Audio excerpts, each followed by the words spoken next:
numa das passagens mais enigmáticas e de códigos mais profundos, deixadas a nós, os evangelhos canônicos, o Rabi de Nazaré,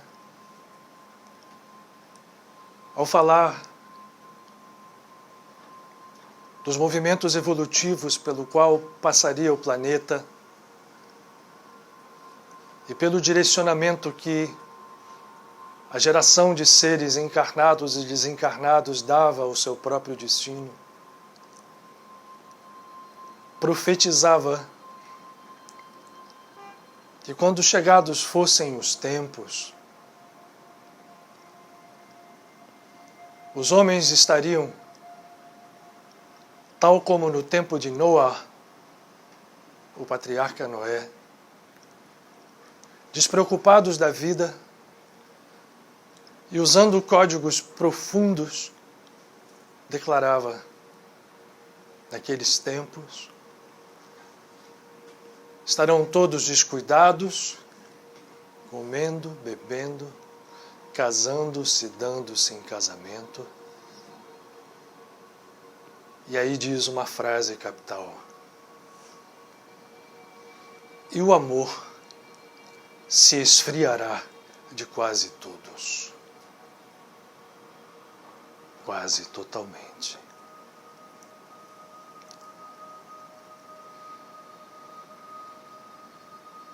Como código, esta passagem deve ser entendida longe do seu sentido literal.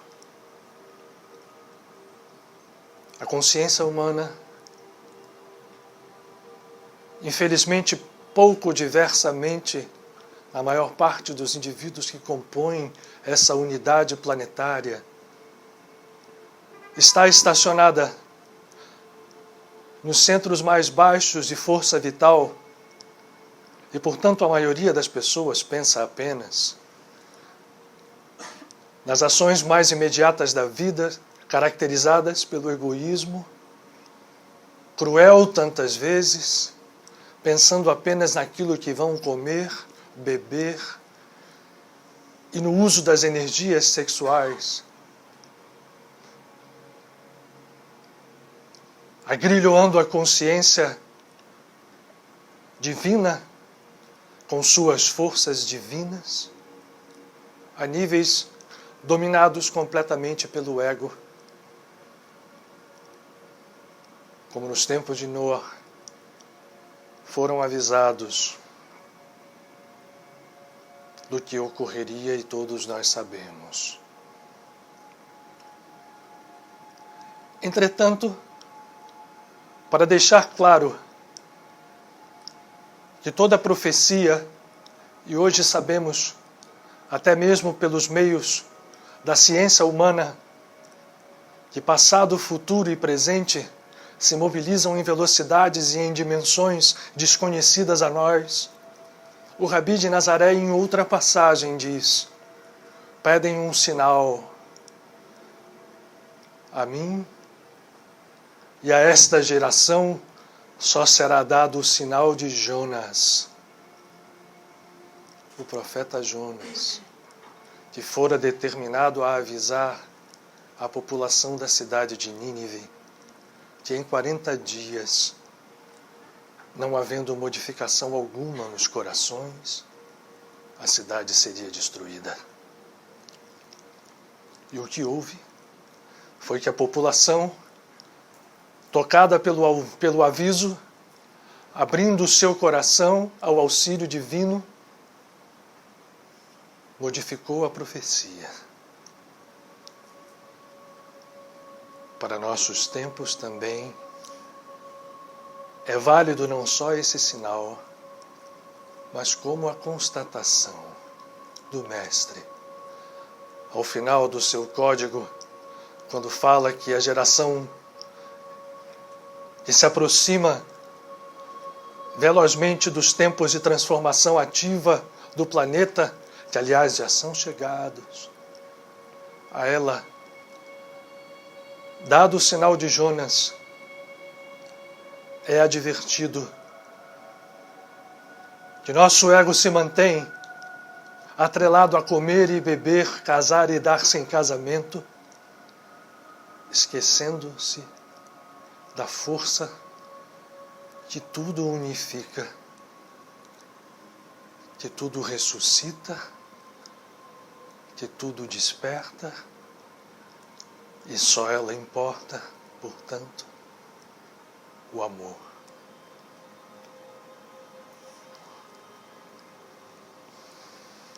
Estamos em tempos que é pedido a cada um de nós despertar a sua verdadeira natureza,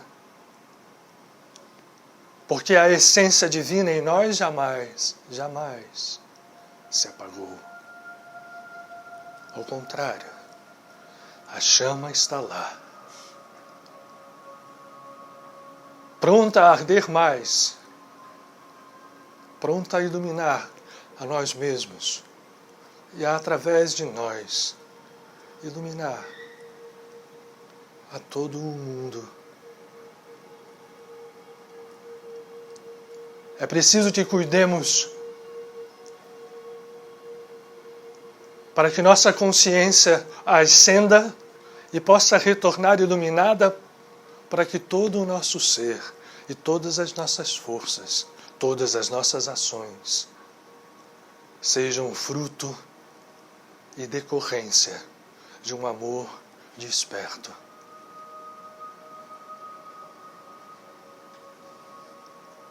O aviso nos foi dado tantas vezes, repetido e continua válido a esta geração em que o amor se esfriou de quase todo. Persiste o sinal de Jonas. Que nós possamos entender, realizar, e num paradoxo sublime, humildes como crianças, encontrarmos a sabedoria verdadeira, real, e saboreá-la. Que o Senhor nos abençoe nessa jornada.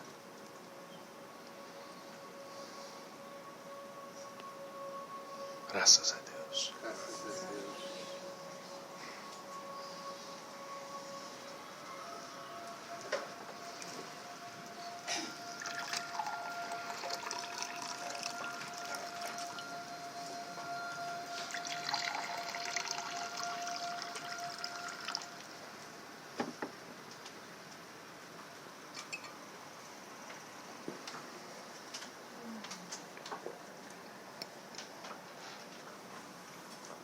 Boa noite a todos.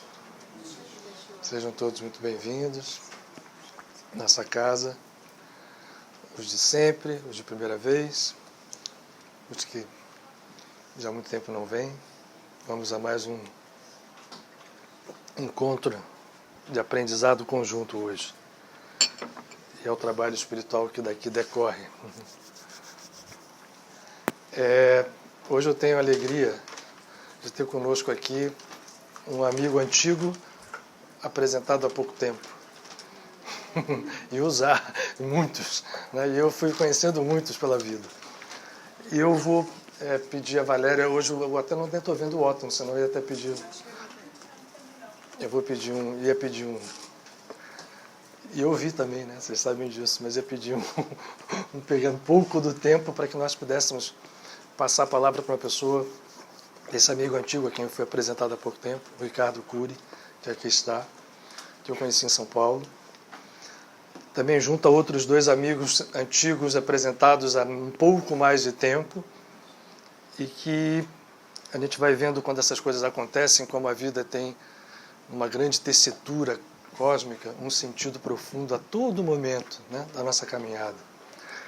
E o Ricardo, que me foi apresentado pelo Antônio e pelo Luiz, e tem uma outra coincidência quase que interessantíssima, porque ele vem a ser da mesma cidade da hoje companheira do meu filho, sabe? Da cidade de Bragança Paulista. E ela se lembrou dele, de se conheceram no colégio. Olha a vida, né? Mas isso é só um detalhe que a gente conta para mostrar como, mesmo nesses pequenos detalhes, esse super, eu estou chamando assim de computador cósmico, né, que é a consciência divina, nos faz. O Ricardo, logo que eu conheci, ele me apresentou um projeto a que ele se dedica já há algum tempo. E o faz com aquilo que ele propõe para esse projeto, que é amor. Eu vi isso logo no primeiro momento. Nos conhecemos em São Paulo, num evento, e imediatamente eu percebi que a Casa de Padre Pio poderia ser, sim, mais um componente dentro desse processo que o Ricardo, com muita coragem, tem desenvolvido. E que hoje a gente combinou dele que viesse aqui para conhecer a casa. O Michael está ouvindo a gente vai ter até uma coisa para apresentar, mas eu queria passar ao Ricardo a palavra, aproveitando esse tempo que a gente vai ter aqui, para que você explicasse um pouco para as pessoas, se fizesse conhecer e mostrasse um projeto que tem uma importância fundamental nesse momento em que nós estamos passando. No planeta como um todo, no Brasil em particular, e na cidade do Rio de Janeiro de forma ainda mais particular. Isso me empolgou, né? E hoje eu estou tendo a condição de, num primeiro momento, trazê-lo aqui para que ele pudesse apresentar esse trabalho que ele já vem desenvolvendo há algum tempo. Então, Ricardo, você quer ter algum aviso, Valéria? Então, toda a palavra é sua. Esse é o Ricardo Cury, um antigo amigo de pouco tempo.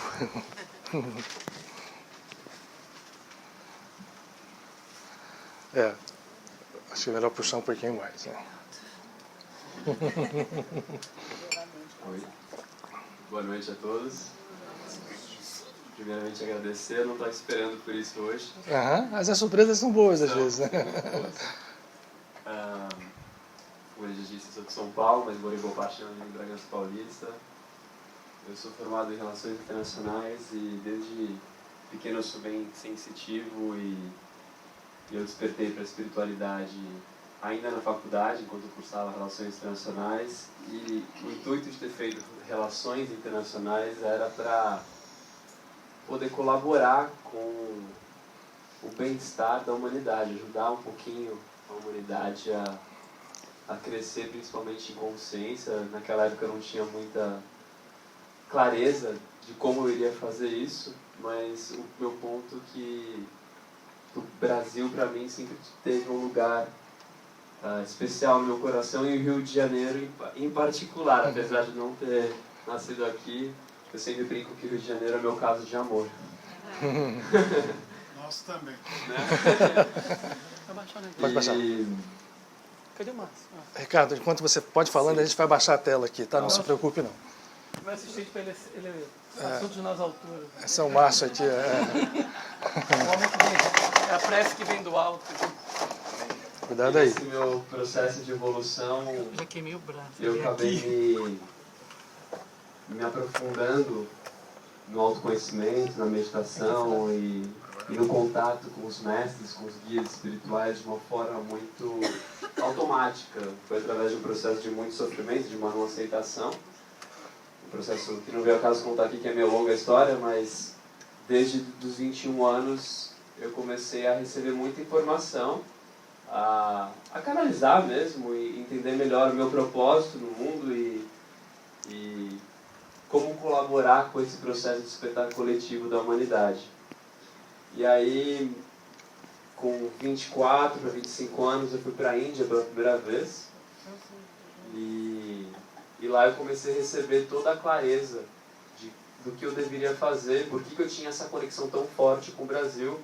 Isso culminou com uma viagem que eu fiz em 2014, como o Luiz falou. Eu viajei pelo Brasil todo, fazendo uma série de trabalhos espirituais, chamado naquela época o Resgate da Índia, que eu utilizava o conhecimento ancestral indiano para fazer vários rituais de liberação de ancestrais, com o propósito de limpar e purificar o karma que o Brasil carregava, e carrega ainda um pouco, com relação à sua ancestralidade.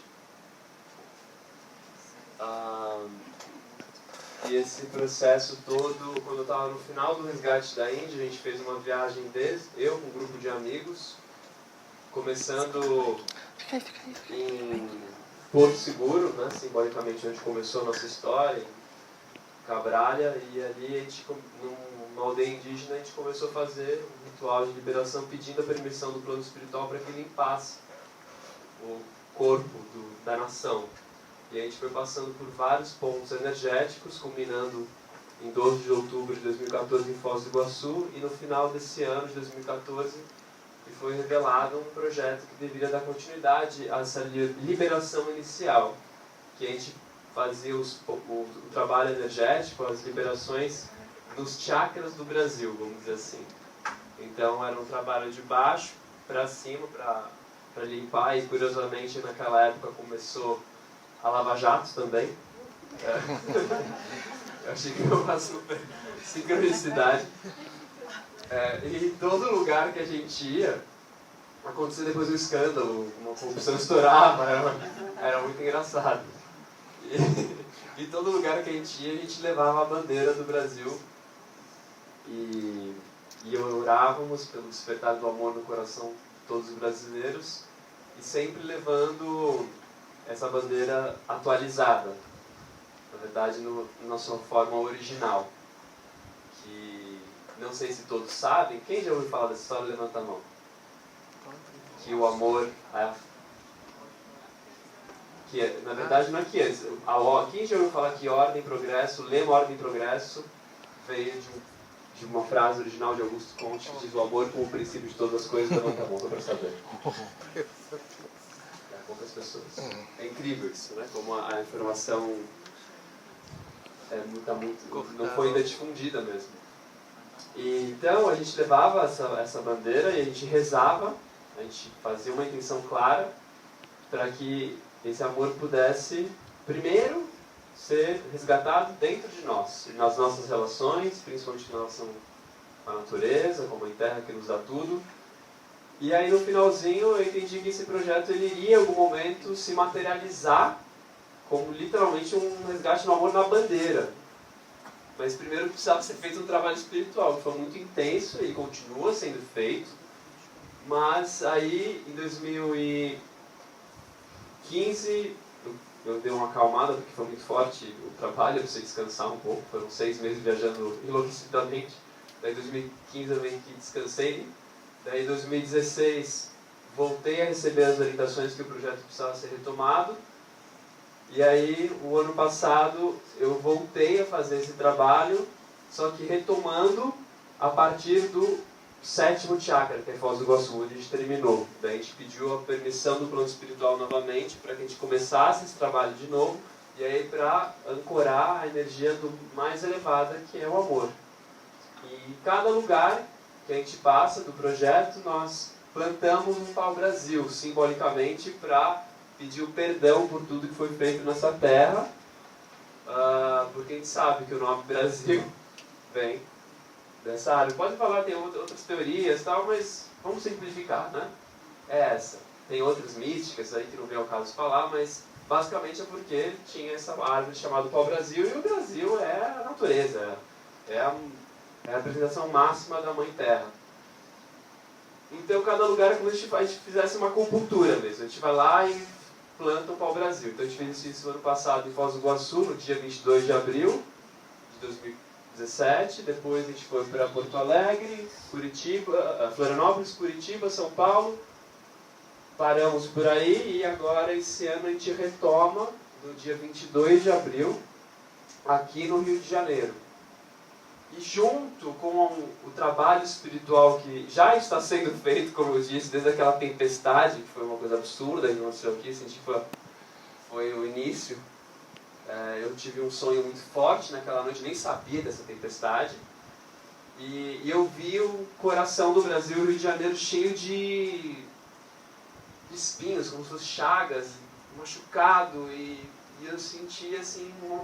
Eles falam assim, reforço espiritual, precisa de um reforço, é urgente, é agora, não dá para esperar mais.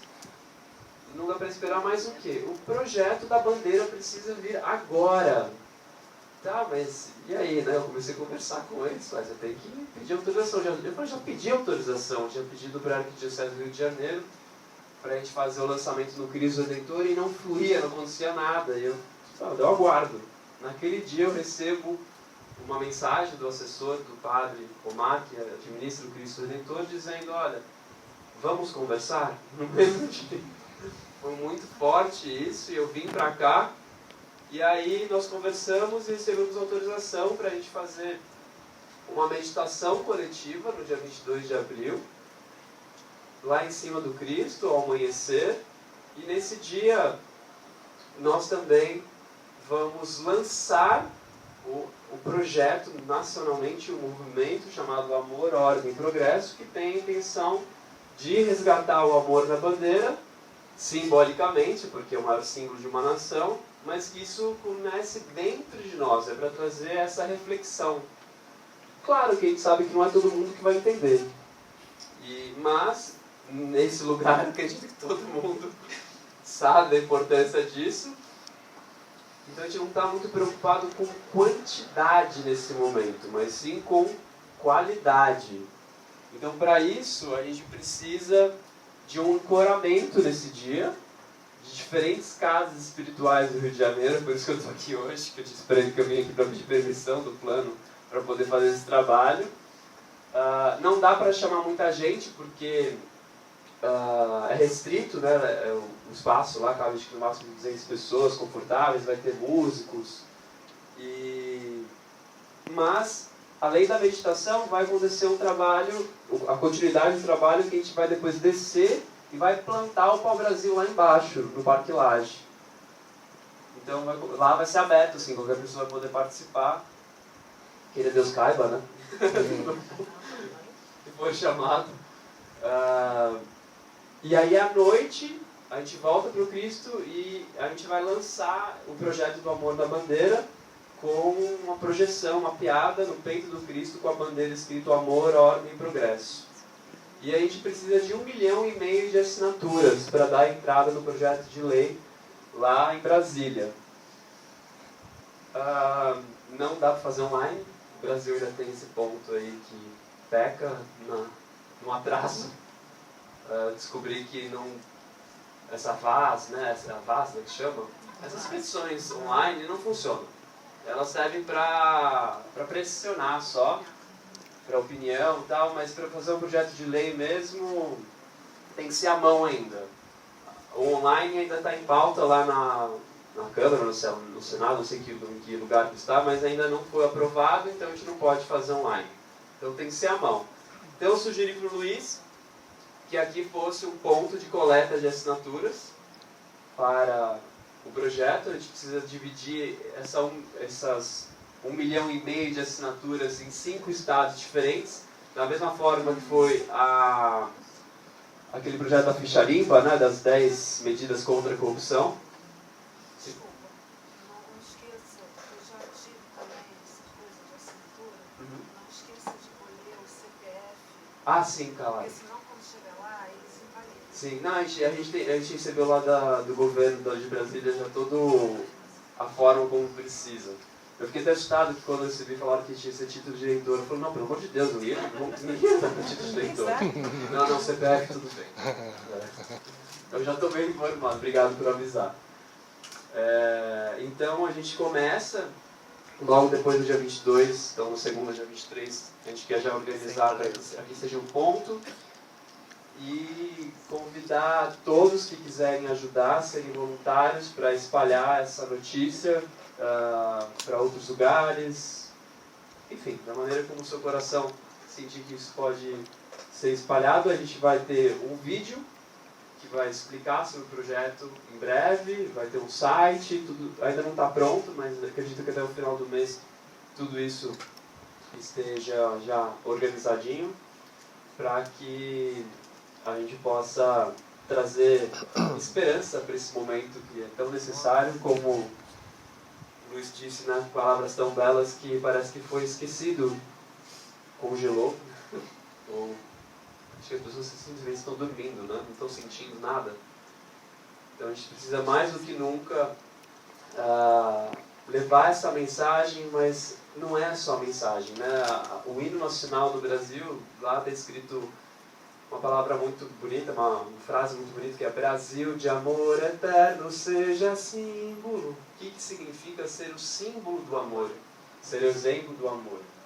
Então, para trazer uma reflexão com todas as crenças, religiões inseridas, sem tocar nesse tema, a gente quer atingir todos os cantos do Brasil com esse projeto, porque está ali, está no nosso hino, está na bandeira, ninguém está vendo. Então, quando foi feita a bandeira, aqui no Rio de Janeiro, na proclamação da República, logo depois, dia 19 de novembro de 1889, esse lema, Ordem e Progresso, foi inspirado por este francês Auguste Comte, que diz o amor por princípio, a ordem por base e o progresso por fim. O amor sendo a essência de todas as coisas dessa criação, desse universo. A ordem é a lei natural das coisas. Tudo na natureza tem uma ordem. E quando existe amor, existe ordem. E o progresso... Em todos os níveis, né? Em todos os níveis. Acontece automaticamente. Então a desconexão espiritual é a raiz de todos os problemas. Então a gente faz junto com esse trabalho, um trabalho espiritual. E esse trabalho espiritual é um resgate ancestral, que a gente faz também em todas as capitais que a gente passa pelo Brasil. Então, no dia 21 de abril, a gente está vendo ainda, eu vou visitar outros lugares ainda, porque eu acho que vai ter que ser um lugar maior, provavelmente, para a gente poder fazer esse trabalho, esse intensivo de um dia. É um trabalho mesmo de liberação mesmo, da nossa ancestralidade, de honrar a nossa ancestralidade, que a gente liberando a ancestralidade aqui nossa no Brasil, a gente está liberando o mundo, porque o Brasil é o país mais miscigenado do planeta. E o Brasil, como vários outros mestres e profecias dizem, aqui é o coração do mundo, pátria do Evangelho, como dizia Chico Xavier. Então esse coração precisa mais do que nunca de cura, de reconexão com a sua própria essência, e isso começa no interior de cada indivíduo. Então acredito que eu e todos vocês acreditamos que a transformação do Brasil e da humanidade, todo o planeta, começa a partir do nível individual. Então eu queria agradecer o Luiz pela oportunidade de falar. Fala um pouquinho daqui e da própria bandeira depois, Ricardo, só que coisa interessante contar. Isso. E aí, essa bandeira... Pode colocar outra imagem?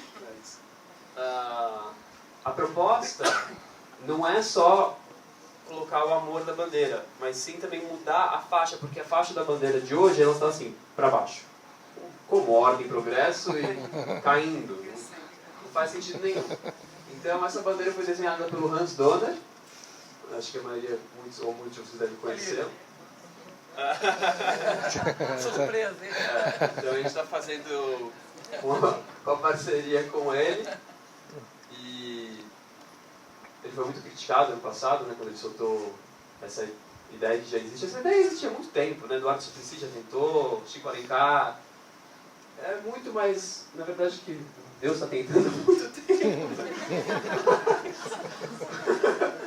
Mas aí, agora, a gente tem que fazer junto com um trabalho espiritual, sem vínculo com nenhuma religião, com nenhuma crença específica, senão não vai.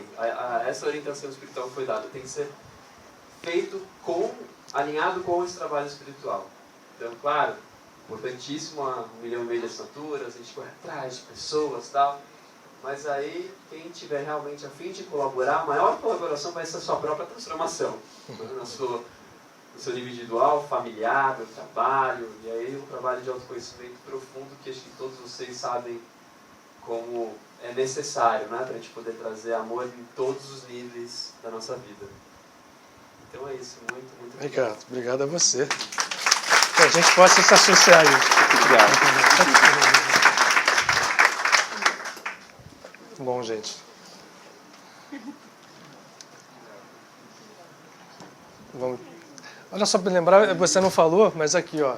Olha que interessante aqui. É verdade que a gente falar isso. A riqueza, o amarelo, que é o ouro, mas ele colocou a face de pessoas, que é a grande riqueza, e estou repetindo o que ele disse, do Brasil, do nosso povo. Né? Exatamente. Esqueci disso. Obrigado. Bom, vamos lá. Pode ligar.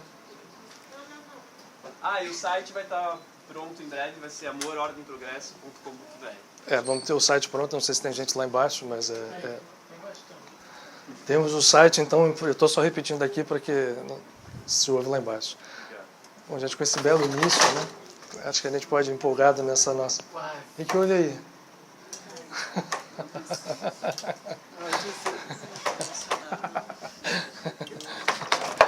Quase O vai nosso tudo. tetragrama aqui sofre de vez em quando.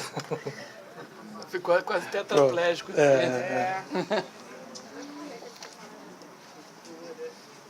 Bom, gente, qual é a nossa ideia hoje aqui? Eu tenho tido, confesso para vocês, uma dificuldade de trazer temas, porque a multiplicidade de temas que vem, né, não cabem dentro das segundas-feiras. A gente só tem 4 por mês. Mas, enfim, e a gente tem que optar por certos tipos de abordagem que eu acho que também, o que é bom sempre assinalar, né, o Ricardo está aqui com a gente pela primeira vez, então está se valendo, sempre tem alguém que não ouviu. A gente aqui na casa tem um lema específico, que é o de que nós não sendo, porque não somos mesmo donos da verdade, somos em conjunto com vocês aprendizes. Em todo o movimento que nós fazemos aqui, nesse trabalho que ganha um nome de palestra, mas eu gosto de outro nome, é um trabalho espiritual em que a gente conversa, há uma fala, mas o processo é um processo de trabalho espiritual. Todo esse trabalho é um trabalho que demanda um aprendizado, um estado de aprendizado em conjunto.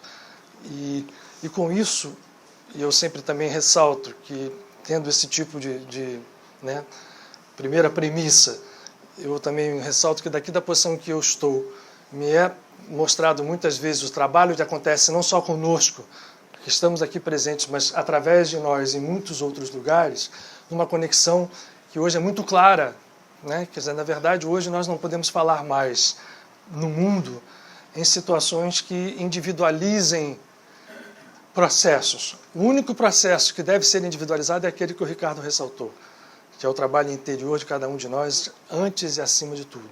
Esse sim, tem de começar no indivíduo, porque através dele a gente vai entender o caminho inverso de que um trabalho individual, bem feito, realizado da forma como os nossos mestres todos nos propõem ao longo dos séculos, esse trabalho vai refletir, né? Ele passa pelo indivíduo, mas com o sentido de se conectar com outros indivíduos até que nós todos percebamos que não somos indivíduos separados, mas sim uma grande unidade.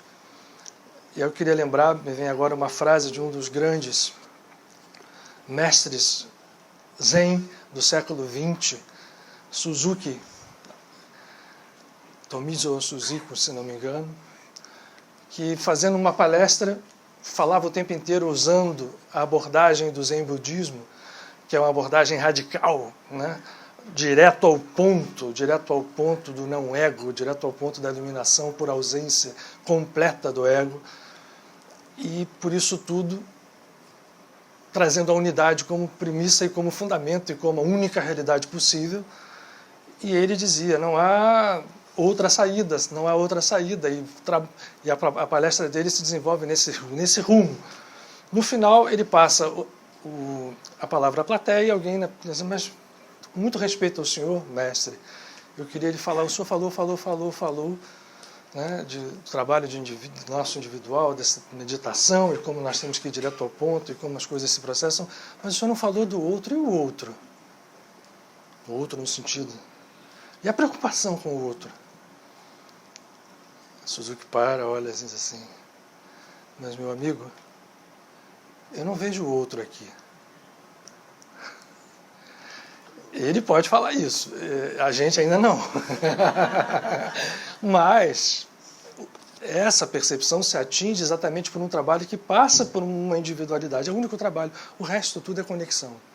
Hoje, no planeta, o que acontece é uma conexão, né? E a gente tem uma boa comparação, uma boa alegoria na própria internet física, mas que é apenas algo assim pálido em relação ao que é o processo de conexão cósmica e de unidade cósmica, no qual nós estamos inseridos sem saber, ou por não saber, por vários motivos, inclusive por não querer saber.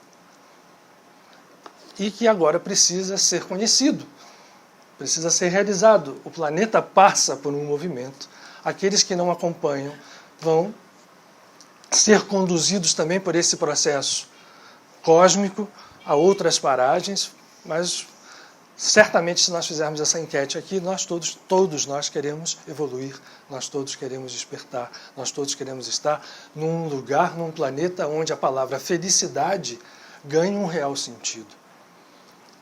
E o que a Casa de Padre Pio faz é apenas fazer parte de uma rede. Essa rede que tem, sei lá, a gente não vai, infinitas expressões, inumeráveis, vamos ser melhores, mais realistas, né? Inumeráveis expressões pelo mundo. E o que nós temos que ter é essa consciência de fazer esse trabalho. E realmente o trabalho, como o Ricardo ressalta hoje aqui, o fundamento desse trabalho começa aqui dentro de nós. E tem que ser realizado a partir daqui, senão é ilusão.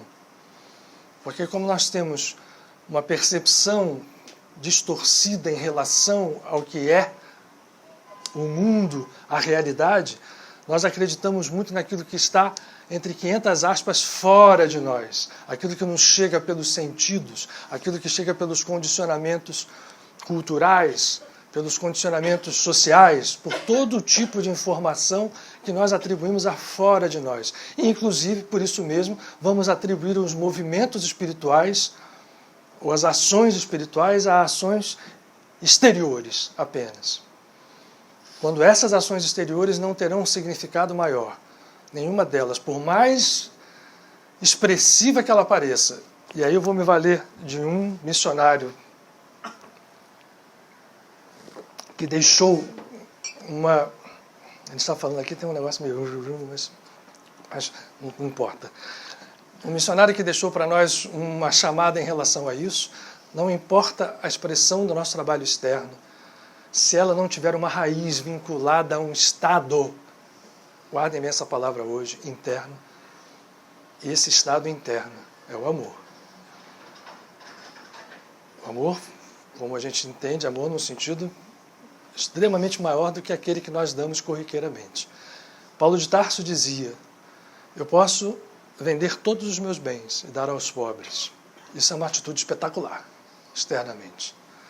Eu posso me entregar para ser sacrificado, queimado, passar por todos os sacrifícios. Eu posso cumprir atos externos espetaculares. E aí ele diz: se eu não tenho amor, isto de pouco me vale.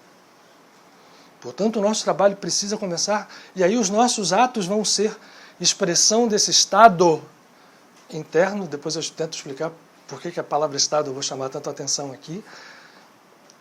Naturalmente. Porque senão a gente corre um risco sério, e isso eu me arriscaria a dizer que no nosso caso aqui, que acreditamos, a maioria de nós, em vidas sucessivas, em reencarnação, esse caso para nós ele é real, porque nós passamos a acreditar que os nossos atos externos nos creditem alguma coisa numa contabilidade divina, e na maior parte das vezes, esses atos externos, quando desvinculados de um estado interno de despertar, de iluminação, ele vai nos surpreender depois lá. Tudo aquilo que você fez valeu, ok, mas não foi o que era necessário lá na raiz. Nós todos aqui somos frutos disso. Nós todos aqui já passamos por fases, reencarnações, em que fizemos muita coisa externamente, ou pensávamos que fazíamos. Entretanto, dentro de nós faltou acender, não, porque essa chama já está acesa. Potencialmente, não. Realmente ela está lá dentro de cada um de nós. Mas fazer com que ela se manifeste efetivamente em todos os planos da nossa consciência, e não apenas no lugar oculto, na centelha divina, no santo dos santos de um templo ao qual nós não valorizamos, que somos nós mesmos. Então, assim, todo o trabalho espiritual, toda a jornada espiritual, voltando ao tema de hoje, ela demanda esse esforço básico, capital, inicial, sim, mas final também. E o início e o fim vão se juntar numa unidade. Esse trabalho passa por um estado de despertar e o estado de despertar, nós podemos resumir, há muito corolário à sua volta, mas nós podemos resumir no amor como chama viva, fazendo parte de toda a expressão do nosso ser.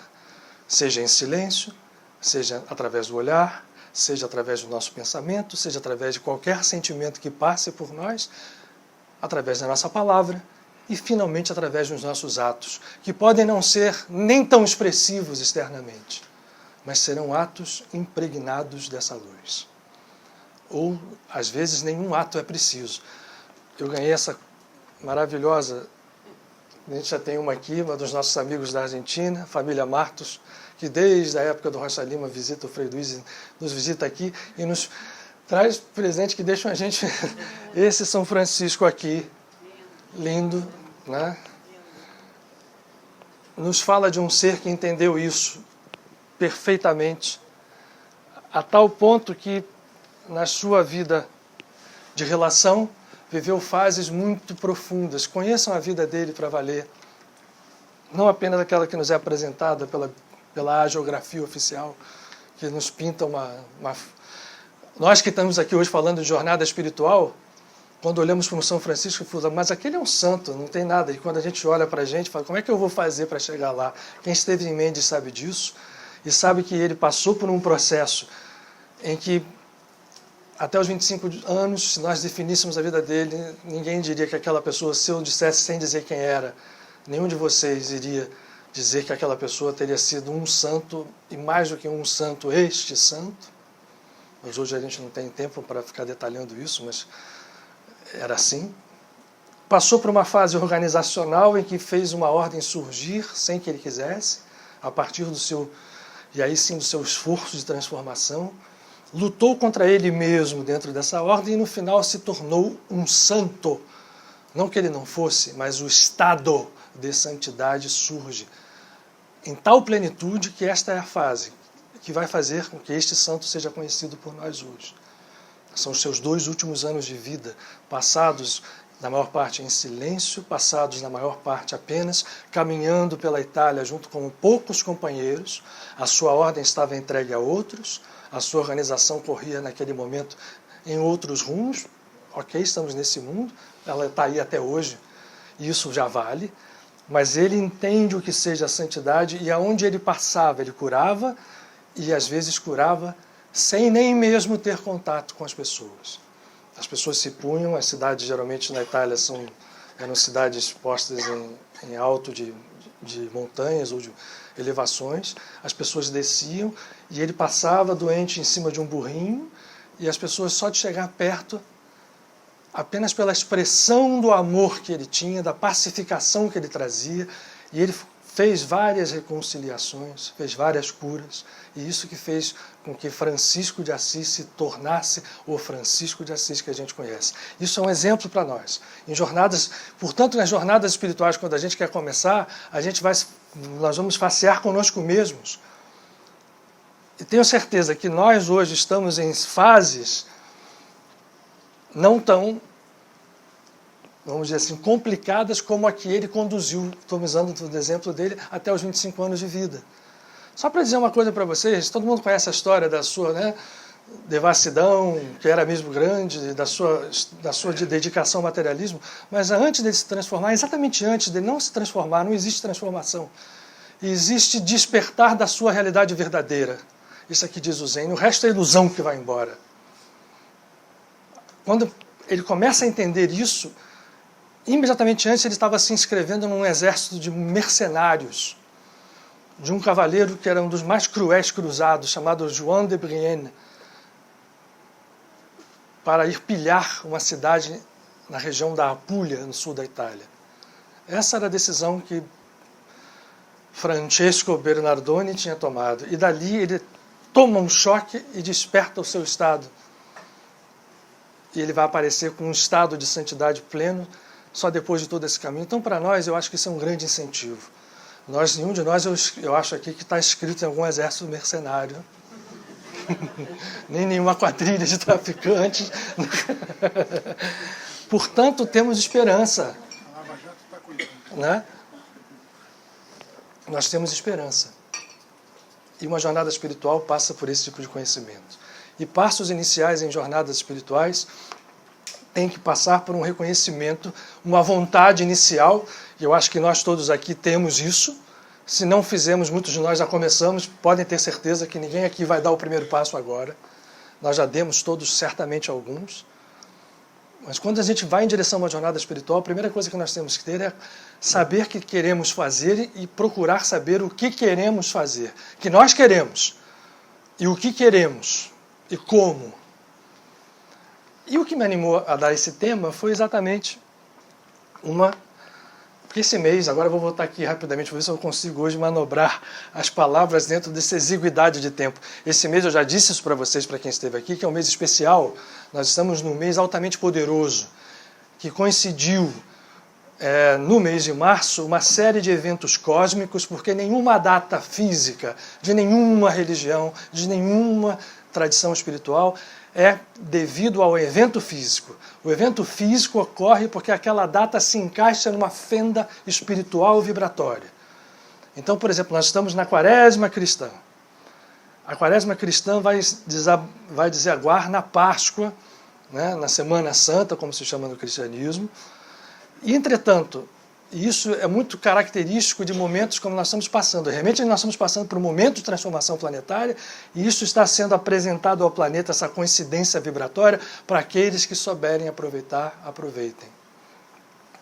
Nós estamos num processo agora, além da Quaresma cristã, que nós saímos de um evento cósmico que dentro da Kabbalah, eu uso a palavra Kabbalah para a gente não entender, mas o judaísmo é chamado Purim, que é um evento cósmico que marca um fato histórico, que é a rainha Esther ter conseguido salvar o seu povo. Mas o Purim acontece porque a Esther salvou o povo. O Purim acontece naquele momento e por isso a Esther consegue salvar o povo, valendo-se da vibração que leva ao campo do milagre.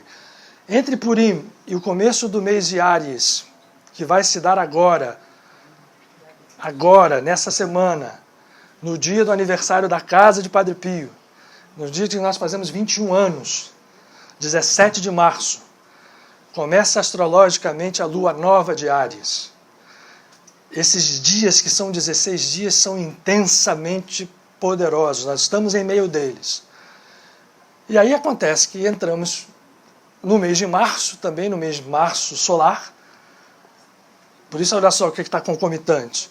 Né? A vibração espiritual que conecta Purim a o que chama-se a lua nova de Áries, ou Rosh Chodesh, o início do mês astrológico de Áries, exatamente de 16 para 17, num Shabat, para dar mais força ainda a esse processo.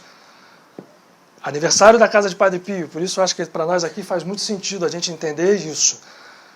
Entramos em março no mês dedicado ao maior patriarca dentro do cristianismo, que é José de Nazaré, que não tem esse nome à toa. Yosef, que era o mesmo nome do 12º filho de Yaakov, aquele que foi separado dos seus irmãos, mas que veio ao Egito, desceu a consciência. O Egito é isso, representa isso, para que depois essa consciência voltasse a ser desperta.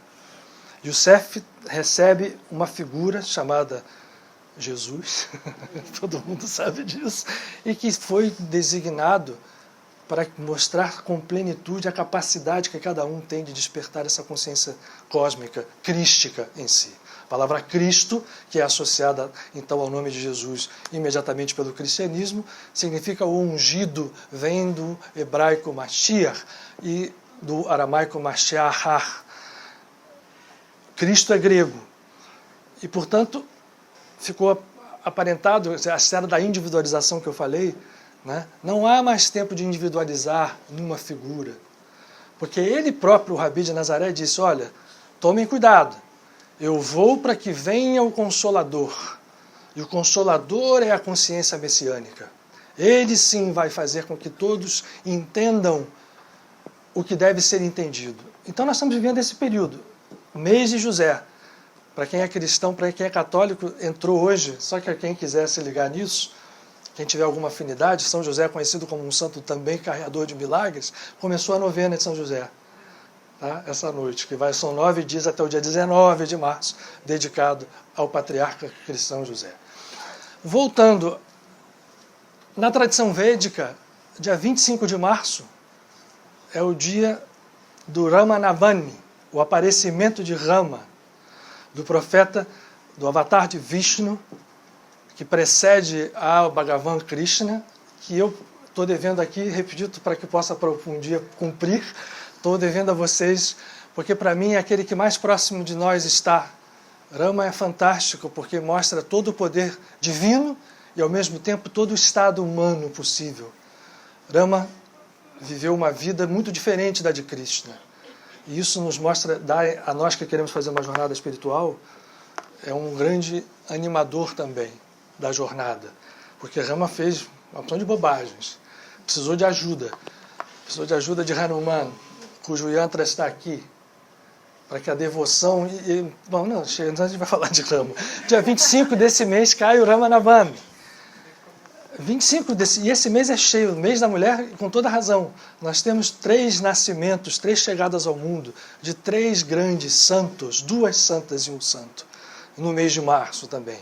No dia do Ramanavami, dia 25 de março, Navami, chega ao mundo uma santa pouco conhecida, mas que é Catarina de Siena, uma das maiores médiums que apareceu dentro do cristianismo.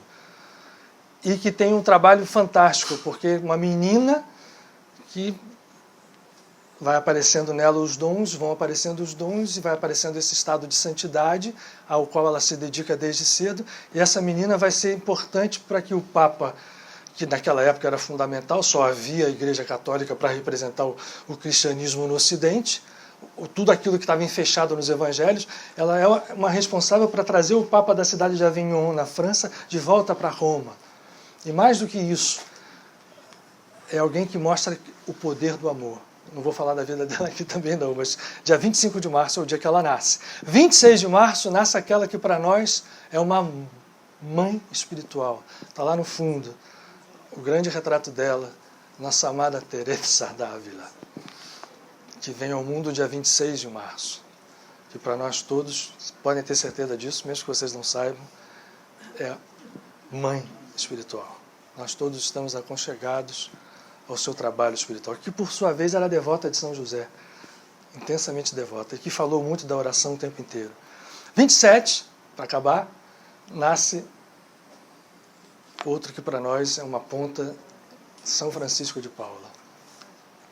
Então, mês de março, gente, por isso eu quis começar, aí veio a história de fazer. Tem Ano Novo Bahá'í e Ano Novo Esotérico, no mesmo mês. Pois é, então, quando é o Ano Novo Bahá'í?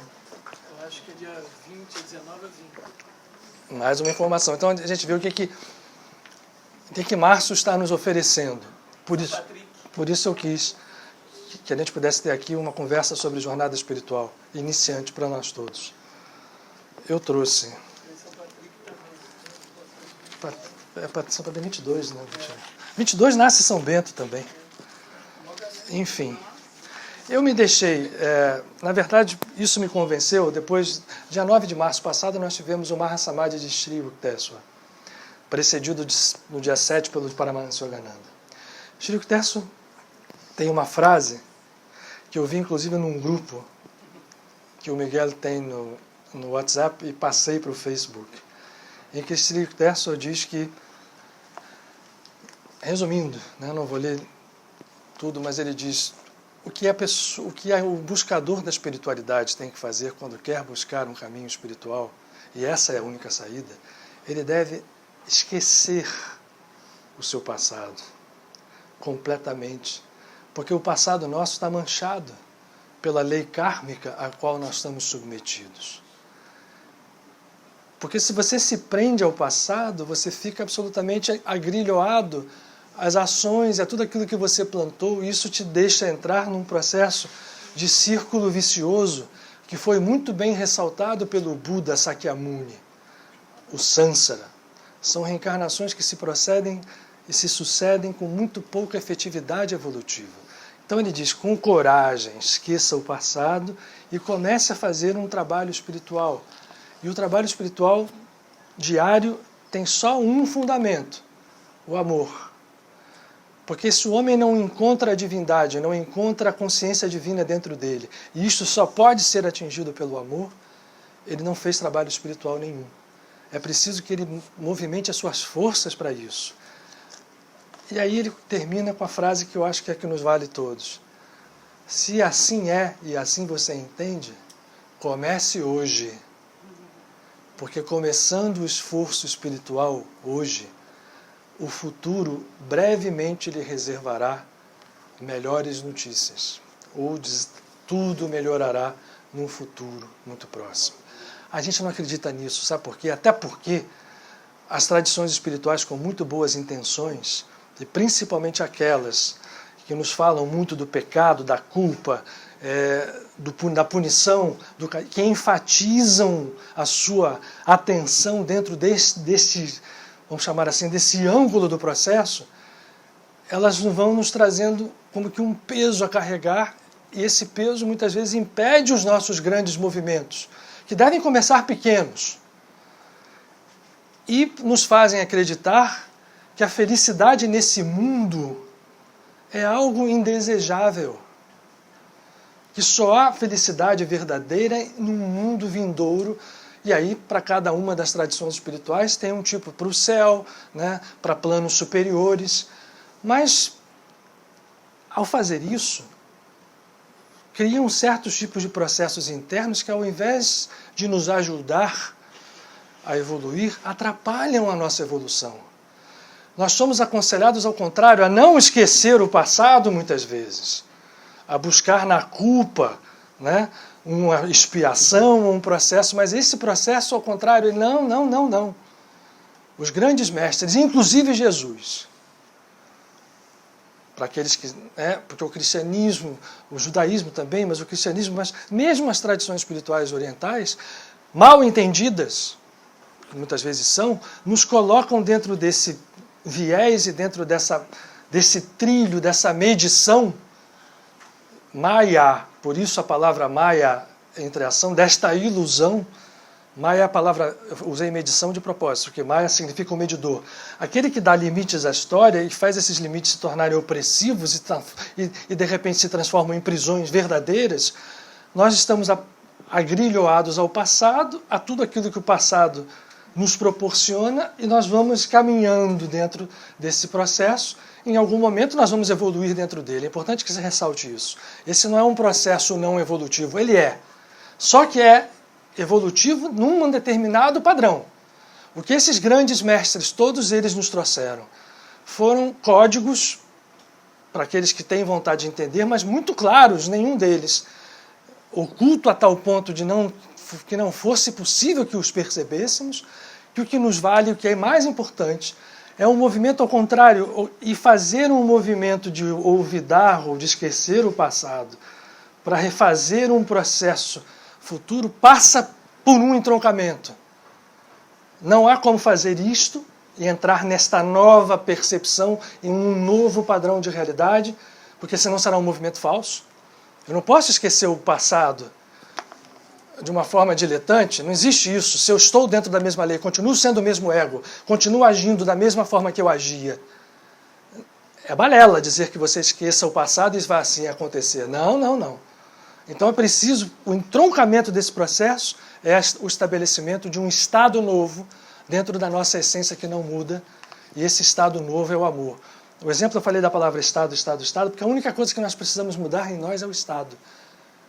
Imagine que nós fôssemos todos uma alegoria, compostos de água. A água divina, né? Nós todos somos uma substância, a água. A molécula é a mesma, o H2O. Conhecemos hoje já na física 4 estados da água. Ela pode ser líquida, como a gente conhece, ela pode ser sólida no gelo, ela pode ser gasoso, e tem um outro estado que está em toda a matéria, que é o estado plásmico, mas vamos ficar com os 3. Se eu sou água e estou num estado sólido, cristalizado, é uma coisa. Se eu estou num estado líquido, é outra. Se eu estou num estado gasoso, é outra. Melhor ainda, se eu consigo entender esses 3 estados como uma unidade e consigo trafegar neles de maneira que o sólido cumpre o seu papel, o líquido e o gasoso também. Não sei se essa alegoria está sendo legal de entender. Nós todos somos divinos. A nossa essência divina é intocável, é indelével. Eu posso comparar com a água, posso comparar com o fogo também. Mas a água nos dá mais uma facilidade de entender o estado. O que tem que mudar em nós é apenas o estado. E a gente pode comparar o estado do amor a um estado expansivo, ao estado gasoso, e não é à toa que o vapor, o gelo, não, ele está tudo ali dentro, mas está tudo cristalizado. A água, a gente consegue gerar movimento de energia com ela. Um rio que flui pode entrar numa represa, pode mover uma turbina. O vapor, a mesma coisa. Então, os estados interiores da mesma essência divina que somos nós é que precisam mudar. E para uma jornada espiritual começar, é preciso que eu reconheça o estado que eu estou. E a partir daí, trabalhe para mudá-lo, para que eu possa fazer valer o processo de esquecimento do passado. Porque esse esquecimento do passado é fundamental. E não é um esquecimento no sentido assim, vou esquecer. É realmente atuar neste passado para retirar dali as coisas que hoje nos influenciam no caminho espiritual. Eu vou tentar usar uma outra alegoria. Eu trouxe um guia assim, para ver se eu passei da... Olha só, imaginem o seguinte, o nosso ser evolui quando estamos sob a lei do karma.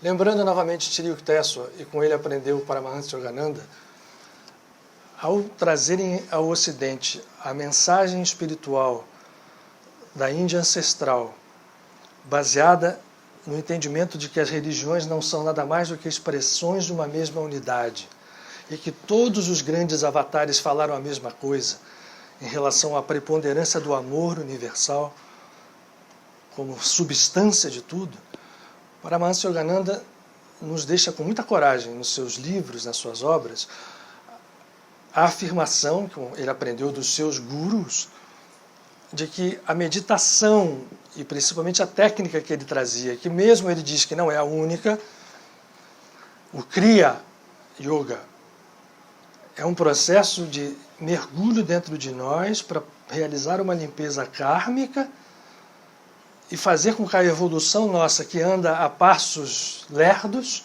se acelere. Ele chega a usar uma comparação de dizer, uma cria, depende de como a gente queira usar, um processo, que a gente não pode falar aqui, que eles guardam, a self tem não se pode dizer como é, mas é um trabalho de meditação, muito semelhante a outros também.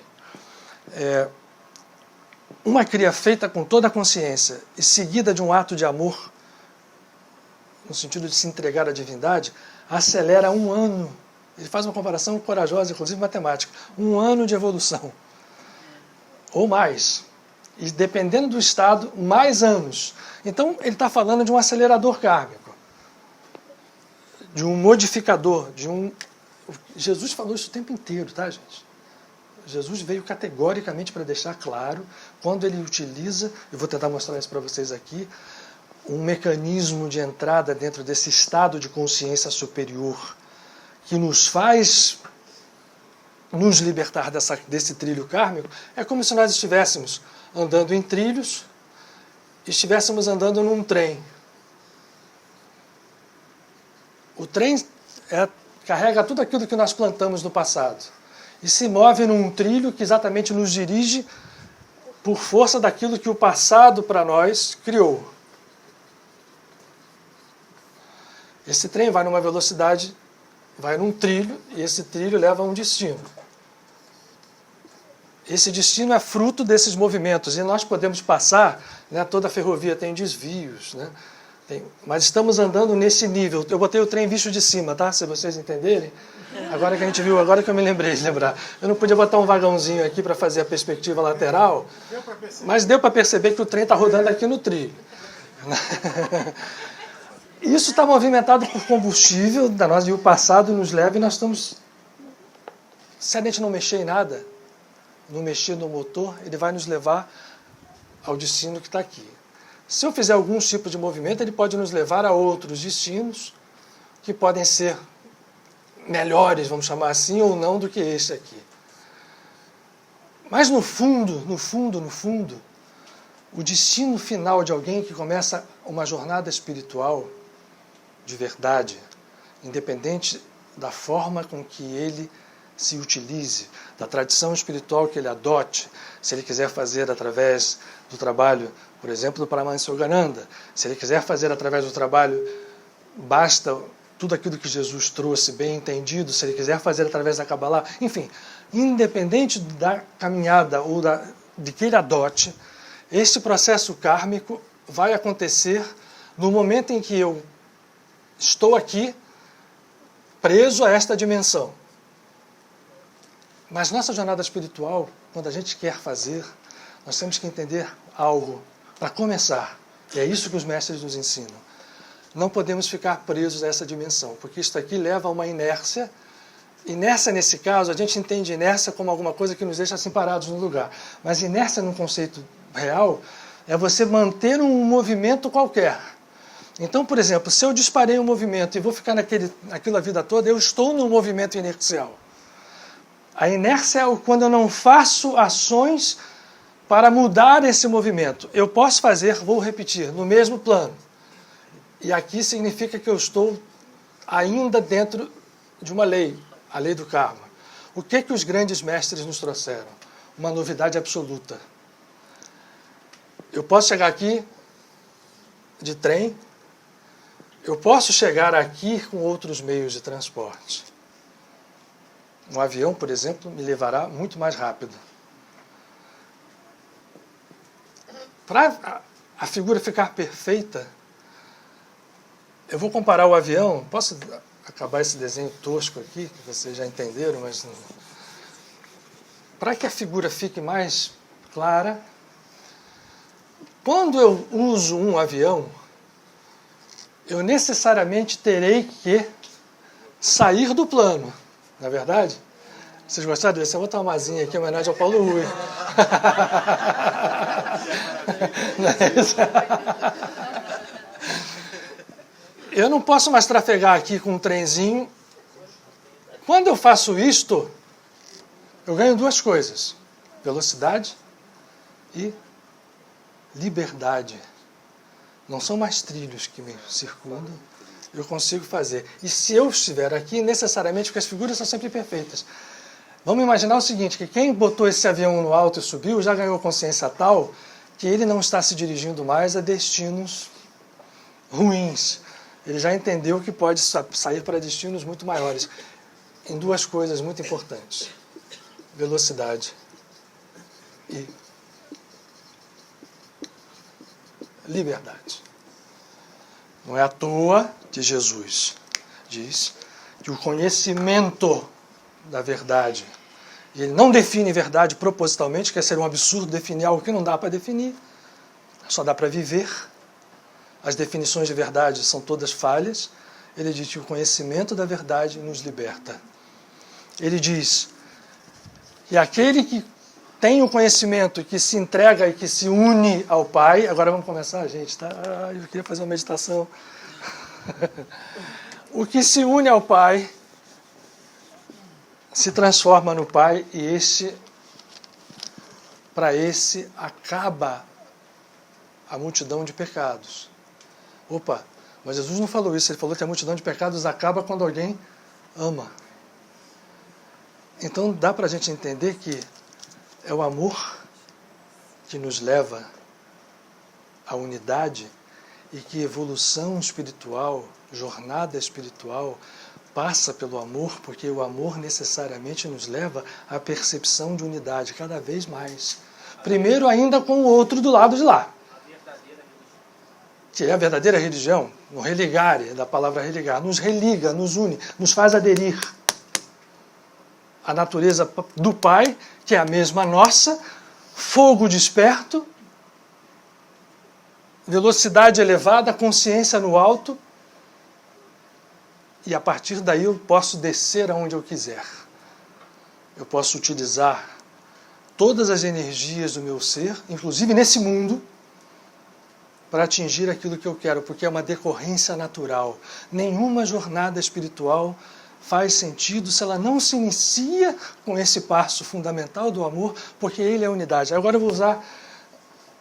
O hebraico é uma língua fantástica, como o sânscrito, né? O sânscrito então, é mais detalhado ainda, porque o sânscrito tem 50 letras mais 4 adicionais. Cada letra, a gente já falou isso aqui, é um repositório de energia. E o hebraico tem algumas coisas interessantes que nos fazem parar para perceber essa engenharia divina. A gente está falando de amor. Vamos lá, jornada espiritual. Para que eu entre dentro de um processo de jornada espiritual, eu preciso saber que a minha meta final é essa aqui. Toda a jornada espiritual nos deve encaminhar à unidade. Por isso, eu preciso fazer uso das coisas que me fazem enxergar a unidade. Mesmo naqueles que são nossos inimigos. Então, a gente tem aqui de um lado... Eu vou botar uma coisa aqui do lado. Não vou botar aqui embaixo. Antes da palavra amor, eu vou colocar uma outra aqui. Porque isto aqui é um reflexo imediato. Essas coisas se comunicam inteiras. Aqui eu botaria uma outra. Vou botar aqui embaixo. Eu botei em cima, mas lá. A unidade é tudo. O amor, para ser ele precisa ser um terceiro ponto entre dois pilares. A compaixão. Porque compaixão e amor é a mesma coisa. Tudo, aliás, tudo é a mesma coisa mesmo, tá? Mas a gente precisa definir. O Zen vai direto ao ponto, abre mão de qualquer definição e eles se entregam por completo. Por isso ele fez aquela pergunta ao Suzuki, porque para nós ainda tem o outro que nos agride, ainda tem o outro que a gente precisa perdoar, ainda tem o outro que eu preciso compreender. A palavra compaixão é isto, compaixão, compatos, caminho em conjunto. Compaixão não é ter pena, peninha de uma pessoa que sofre. Compaixão é eu entender que aquela pessoa que sofre é meu irmão na unidade, eu preciso caminhar junto com ela, ainda que não seja em atos físicos, mas num estado de percepção, porque isso nos conecta imediatamente ao amor. Portanto, a compaixão que Buda ressalta tanto e no budismo é tão importante, ela, quando o amor a alimenta, por isso eu ponho essas duas setas aqui, ela vai levar a coisas muito importantes. Compaixão nos leva a perdão, porque quando eu tenho compaixão, quando eu me associo ao outro, associar o outro não é pegar o braço do outro e ajudar só fisicamente, associar ao outro é entender dentro daquele ser que é uno comigo, mas que está aparentemente separado, e às vezes tantas diferenças nos fazem assustar. Imagine o seguinte, um sujeito que é um terrorista, essa pessoa a gente tem muita dificuldade de entender como unidade, mas uma jornada espiritual passa pelo nosso treinamento para entender que isto é a realidade.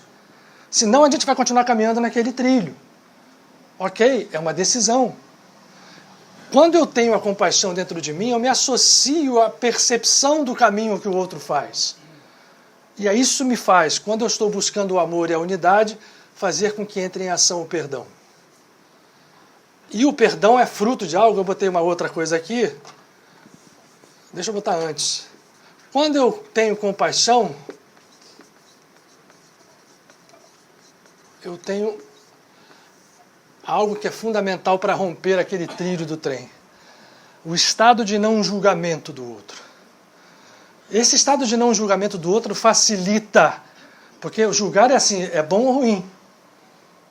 Então, a gente julga uma coisa como boa e como ruim. O não julgamento, ele não percebe isto, ele percebe uma unidade. Olha que está tudo voltando para a unidade.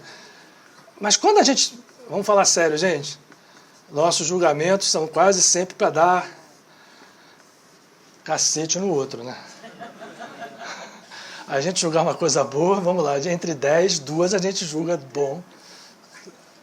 3, vamos lá, né? 4. Mas a maior parte é não. O não julgamento, quando entendido, nos leva ao perdão. Isso tudo aqui é um ponto dessa balança, onde o amor é o fiel, porque ele nos carrega para a unidade. A humildade é fundamental, porque em nenhum momento eu posso achar que é o meu ego que está fazendo isso, porque o ego, quando entra em cena, ele desfaz isso tudo aqui, porque eu vou começar a achar que eu sou o compassivo, que eu sou o não julgador, que eu sou o... Eu não sou nada, eu sou O que eu sou é a divindade dentro de mim. Eu falei do hebraico para vocês pelo seguinte, eu vou deixar isso aqui. Olha como essa coisa interessante. O hebraico ele é matemático. Eu gosto das letras assoréticas. Entendam que isso aqui é uma letra. Vou escrever 2 palavras aqui.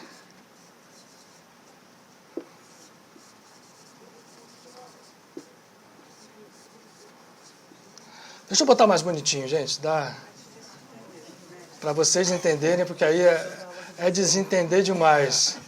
Quem é que quer me dar aula de desenho? Cláudio? Quer me dar aula de desenho?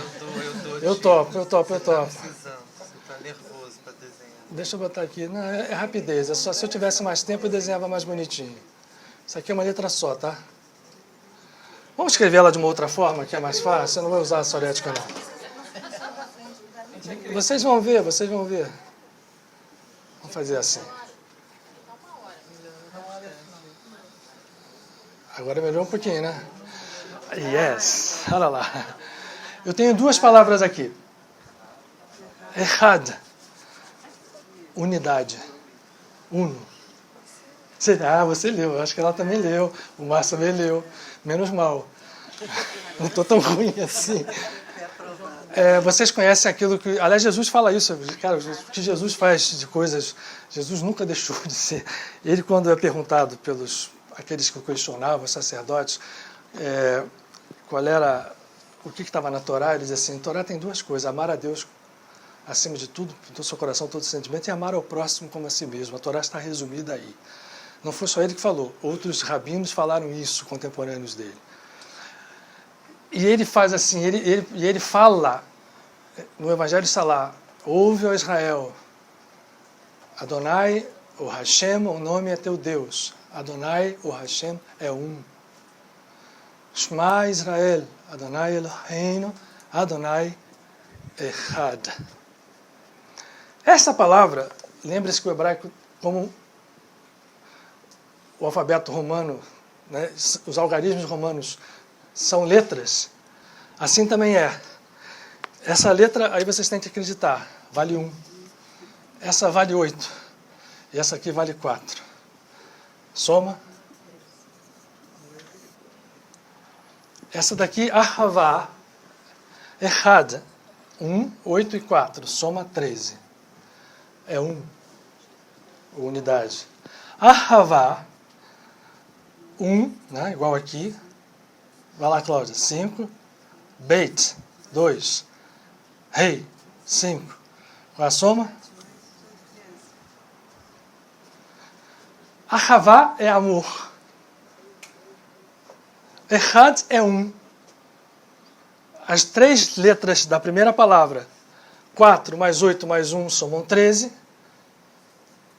E amor, a segunda palavra, que são 4 letras, 1 mais 5 de rei, mais 2 de bet, e mais 5 de rei novamente, somam 13.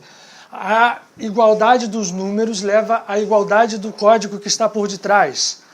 Portanto, amor e unidade são a mesma coisa. A nossa jornada espiritual, portanto, se faz em direção ao amor.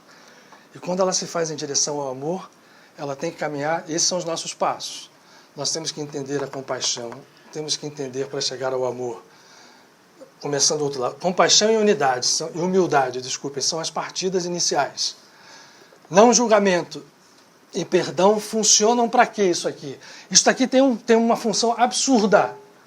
Jesus veio chegando dando a ênfase ao perdão dos pecados como algo real. Lembre-se de Shri Terço que fala, esqueça o passado, os seus pecados que estão lá vão sumir. Como é que some isto? Como é que eu, tendo uma lei de karma férrea, matemática, que se aplica necessariamente, matematicamente, se eu não saio dela, e ela é divina também, e ela acontece, se eu não saio dela, ela vai ser, eu vou pagar ceitil por ceitil as minhas dívidas kármicas. Só que Jesus deixou uma oração em que ele fala o contrário disso, no sentido seguinte, não é só essa lei que precisa valer. Nessa oração ele diz, meu Pai, perdoa. Depois inventou o negócio de perdoa minhas ofensas, como perdoa quem me tem ofendido, que é englobado por algo maior. Quando eu ofendo uma pessoa, eu entro em dívida kármica com essa pessoa. E por isso eu gosto mais da versão original do Pai Nosso. Perdoa as nossas dívidas, como eu perdoo aos meus devedores. Você está afirmando isso. Eu sempre brinco aqui que a gente faz uma mentira danada. Quem reza o Pai Nosso todo dia, mente, descaradamente. Não é isso? Perdoa minhas ofensas como eu perdoo os ofendidos. Quê? Ah, não. De jeito nenhum. A gente ainda não está nessa. Mas para estar numa jornada espiritual, eu tenho que estar nela. E para isso eu preciso perdoar. A partir de mim. Trabalho individual. Para chegar no amor eu preciso perdoar. Para que a dívida que alguém tem comigo não valha, porque quando eu tenho uma dívida muito maior, eu estou pedindo perdão ao Pai. A Deus ou a quem está. E, portanto, uma jornada espiritual passa por aí. Dá tempo da gente falar algumas coisas em relação à parte prática dessa história. E aí, eu quero começar. A teoria inicial está ali, buscar o amor. Tem fases.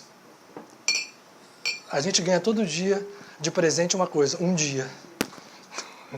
E Shri Yukteswar diz, comece hoje. Que eu acho que a gente pode começar hoje aqui, invertendo, como se faz, começando à noite. Eu acho que assim, eu não gosto de usar a palavra rotina, porque rotina leva à mecanicidade. Não é nada mecânico o que a gente está falando. É um processo e, portanto, eu acho que a gente tem que, inclusive, variar as formas. Mas uma coisa é fundamental, que nós tenhamos uma consciência a partir do momento em que a gente acorda e a gente fixa... Eu estava pensando, agora eu me lembrei do Maomé. Vocês sabem que Maomé, que era tão mal entendido, é muito mal entendido, não vem o caso, mas ele era um grande médium.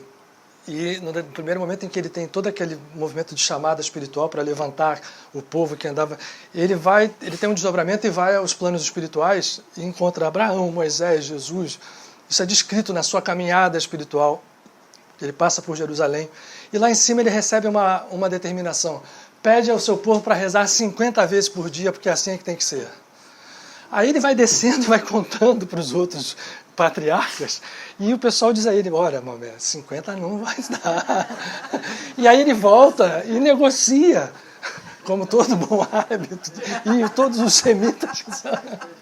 Ele vai negociando e depois fica em 5. 10%. Ué, então, mas no primeiro momento era 50. Mas você vai olhar, se você for olhar um monge cristão, você vai ver, se você for olhar os escritos de São Francisco de Assis, o número de horas que é dedicado à conexão espiritual. Vamos chamar a oração assim, né? As vésperas, as matinas, as completas, e na Kabbalah, você tem lá o Shacharit, você tem o Mincha, você tem, né, a Amidah, você tem o Arvit. Então, assim, é fundamental. Yogananda também tem lá uma belíssima passagem dele gravada em que fala Prayer of the Dawn, a prece do amanhecer, prayer at noon, no meio-dia, prayer at night. A gente não pode abrir mão disso, gente, desculpem. É o único esforço que nos é pedido, é a gente, para o nosso bem mesmo, nos conectarmos. Então, de dia, quando abre o dia de manhã, recomendações práticas agora. Abrir o olho. Me ajudem aí, todo mundo sabe, não vou dizer novidade nenhuma para ninguém. Só que a história é o seguinte, agradece, pensa na centelha divina que você tem dentro de você. Existem formas de se ajudar. Por exemplo, né, na Kabbalah tem uma oração, mas você pode rezar qualquer uma. Eu até escolhi, para que o Salmo tenha a vantagem de ser algo que transita, principalmente entre duas religiões. Mas para quem, por exemplo... para quem faz uma dedicação, viu o trabalho do Yogananda, por exemplo, você abrir o olho e você tem que fazer. Primeira coisa que você tem que fazer são respirações. Então, abrir o olho, agradece e faz ainda deitado 3 respirações profundas, forçando a expiração. Se põe sentado. Isso não dá 5 minutos, gente. Essa gratidão continua, e a gente vai colocando aquilo. É treino, tá? Então, não desistam, por favor. Não passe no banho. Né? O Salmo 16 tem uma frase que ele sintetiza esse movimento. Para quem quiser usar, repito, usem outros. Eu vou dizer em português. São várias tradições, mas quem quiser em hebraico, depois eu vou passar isso em hebraico para o Michael colocar. Estou devendo várias coisas ao Michael, inclusive a mensagem dos nossos 21 anos. Cadê os 16, cara? Tem um plano B sempre. Não, pode deixar. Isso eu faço questão. O versículo 8 do Salmo 16.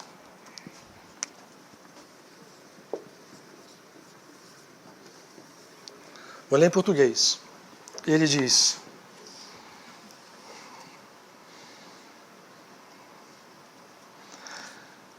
consciente eu estou sempre da presença do Eterno. Estando Ele à minha direita, nada poderá me abalar. Olha, esse consciente aqui é um... Consciente eu estou da presença... O que é consciente da presença? É tudo que a gente falou aqui. Eu estou consciente da presença do Eterno dentro de mim. Então, aí eu passo para a direita, porque a direita é o lado de quê? Para quem conhece Kabbalah, a mão direita é a mão da misericórdia, do compartilhar, do amor.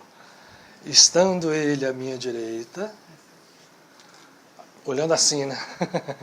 Vamos ver lá. À minha direita, a compaixão, não o julgamento, o amor.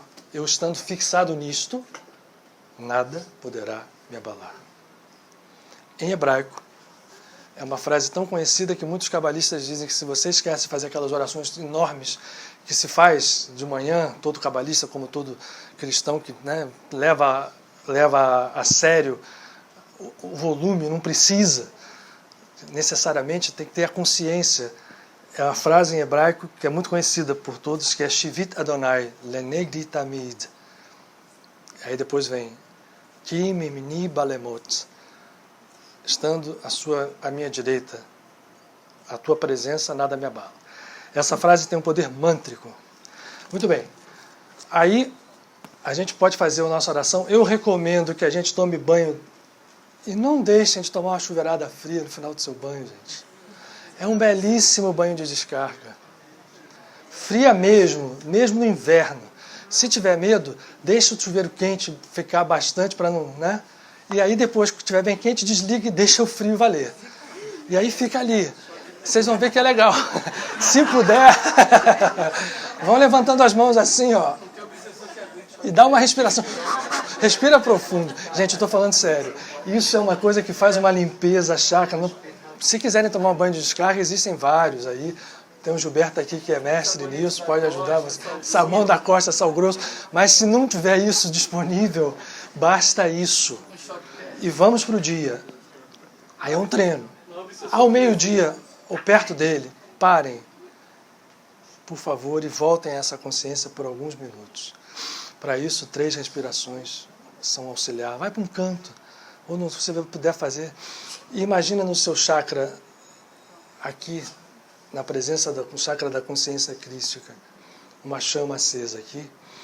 E nessas 3 respirações, ela está ali e depois ela pode descer para o seu coração, já que nós estamos falando de amor. Se quiser agregar uma oração, vale. Não precisa ser muito longa, porque normalmente os nossos dias são corridos. Vamos para o dia. 6 horas da tarde. Ou na sua circunvizinhança. De novo. Sabe por quê? Porque é nessa hora a Terra respira, né? O planeta respira. Então, no Sol, a maior parte das vibrações negativas elas são queimadas, calcinadas pelas radiações solares.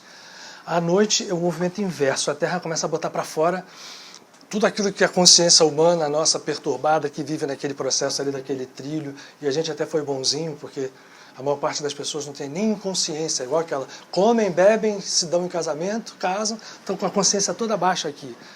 Não tem a mínima noção da unidade que está representada aqui, nesse quadro de cá, onde desaparece a individualidade. Isso aqui significa tudo unificado em algo único. Pleonasmo, mas tudo bem. Mas o fato é assim, às 6 horas da tarde é porque é a hora que começa a ficar Por que os trabalhos espirituais se fazem à noite, muitas vezes, principalmente os trabalhos de limpeza? Porque você tem que... Essa vibração precisa ser... Nós precisamos contrapor a consciência iluminada, unificada, aos processos que ficam mais à disposição. É importante nessa hora. E a hora mais importante de todas, aí a gente tem mais tempo, todo mundo tem, é na hora de dormir.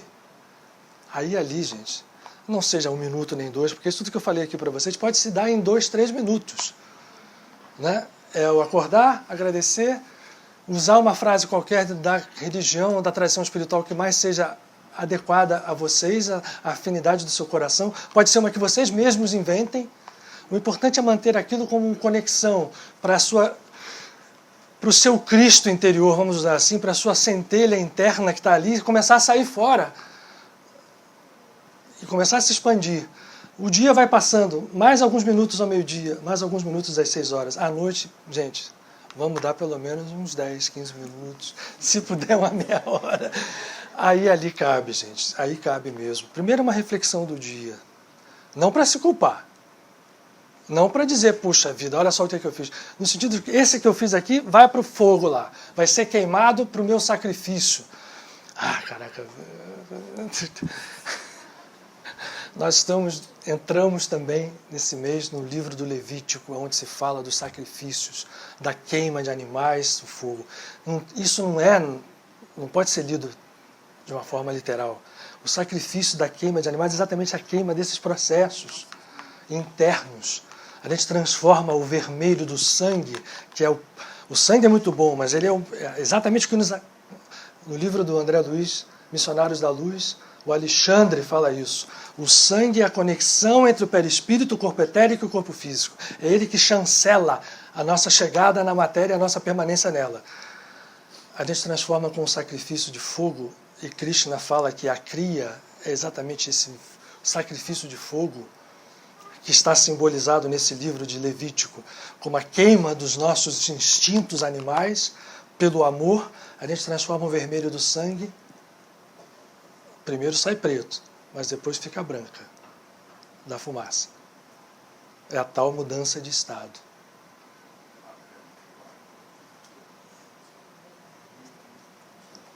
Bom, então à noite, dediquem mais tempo. Porque quando a gente faz isso, a gente vai conseguindo preparar a nossa noite para aquilo que a gente vive sem saber. Nós vivemos aquilo que a gente chama de morte, não é?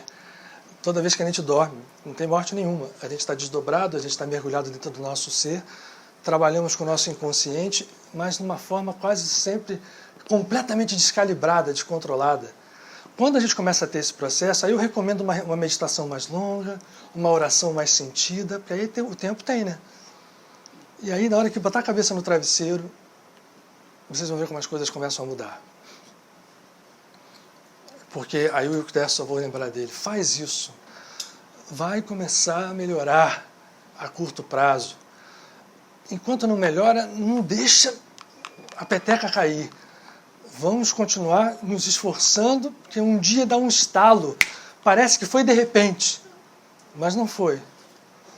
A coisa veio de algo submerso e quando apareceu, o Yogananda fala isso, ele diz assim, eu estava aqui no dia ontem, tinha uma casa aqui, né, e não tinha, de repente vocês botam uma casa no lugar do nada. Aí ele diz, não, a gente faz tudo antes na fábrica. Né? Lá nos Estados Unidos ele se entusiasmou com as casas pré-fabricadas que são erguidas em um dia. Isso já na década de 50 tinha lá. Mas não é de um dia para o outro.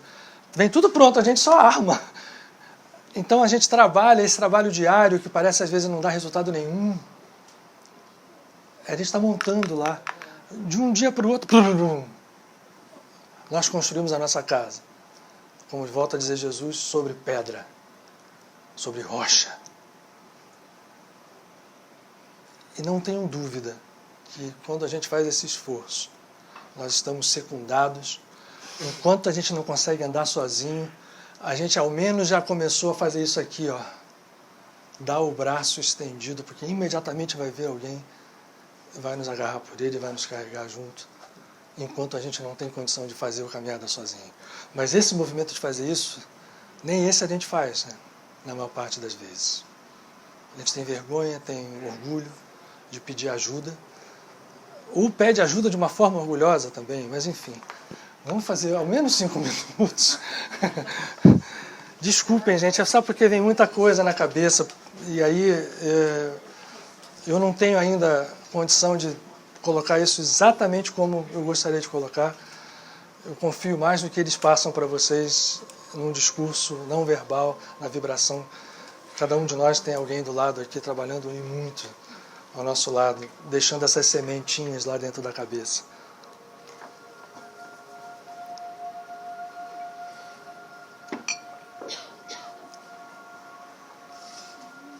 Apagar, por favor.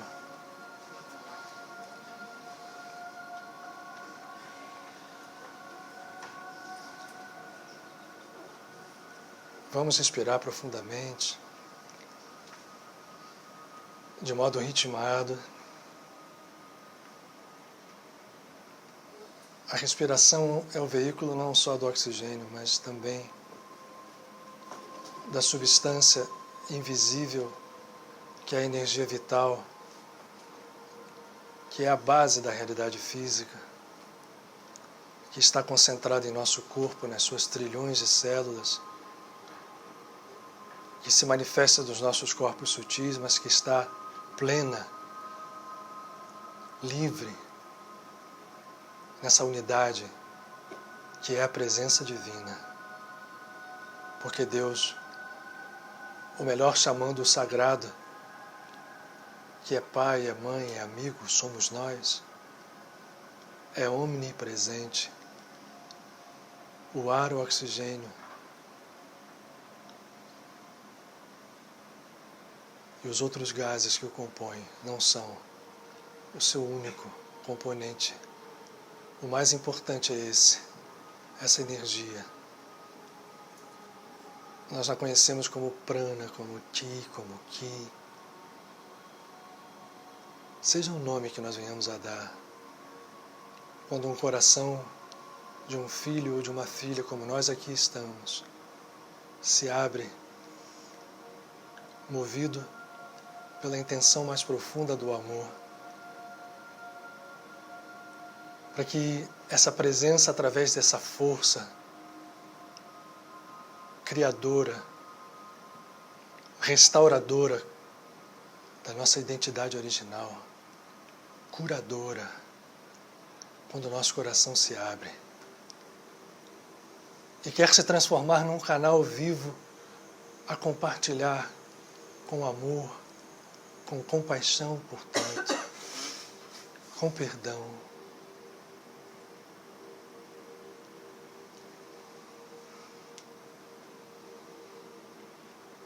Nós sentimos essa força agir em nós e nos falar, ainda que de longe, da realidade de que todos somos um.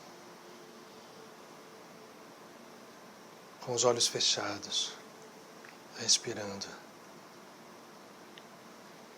A cada inspiração, essa luz penetra em nosso ser, transcendendo os pulmões. Em cada uma das trilhões de células, um pequenino chakra no seu núcleo. Colige essas forças sublimes, as leva à chama crística que precisa ser acesa, não, que precisa ser revelada, porque acesa ela está sempre e estará sempre. E com isso passamos a ser, com humildade absoluta, canais para que outros irmãos, nesse movimento de compaixão, onde essa luz nos faz brilhar, comunguem conosco, comunhão, para que esta unidade se estabeleça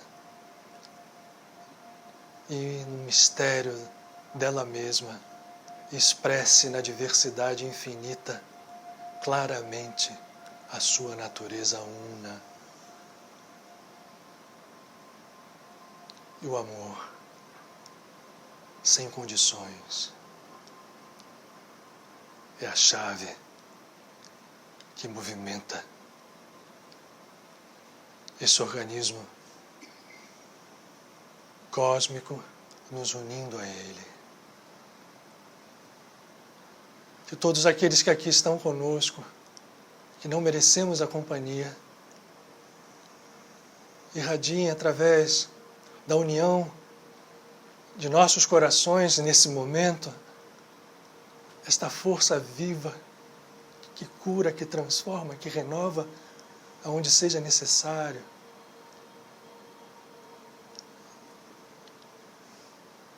E como há necessidade,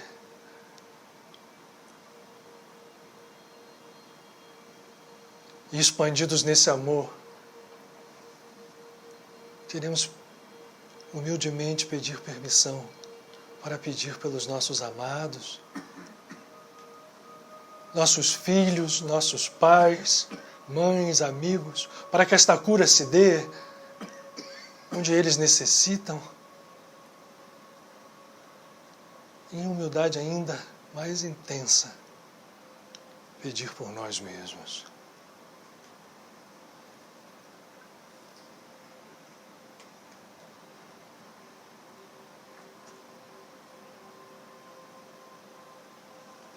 Para que percebamos que não estamos deles separados,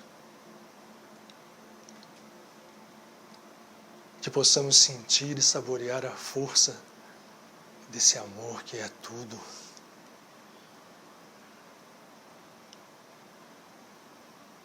E isso nos leva à vida, nos leva à liberdade, nos leva à paz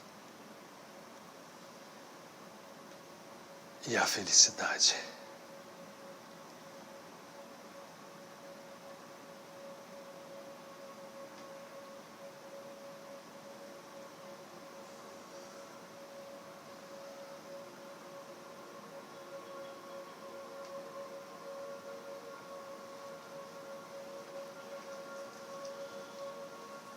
E saboreando a Tua presença, ó Sagrado, queremos que jamais dela nos apartemos, te rogamos, para que um dia, de servos que ainda não somos, possamos ser amigos, sabedores de que jamais deixamos de ser filhos e filhas da Tua infinitude.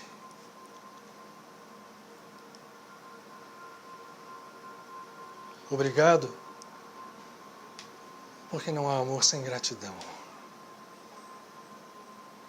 E que o nosso agradecimento esteja a Teus pés, ó Pai, ó Mãe, ó amigo.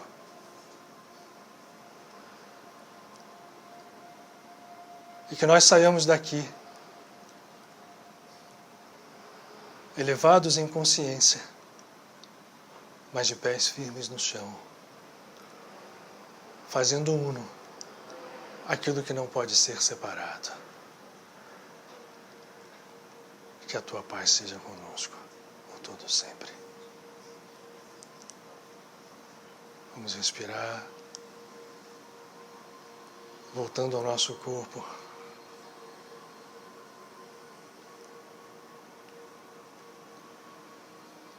Sentindo a luz que nos foi trazida, levando-a conosco para compartilhar com os nossos irmãos. Aos pouquinhos, cada um no seu tempo, vamos abrir os olhos físicos, certos que por detrás deles, e unificando a eles, o nosso olho espiritual está a brilhar. Graças a Deus.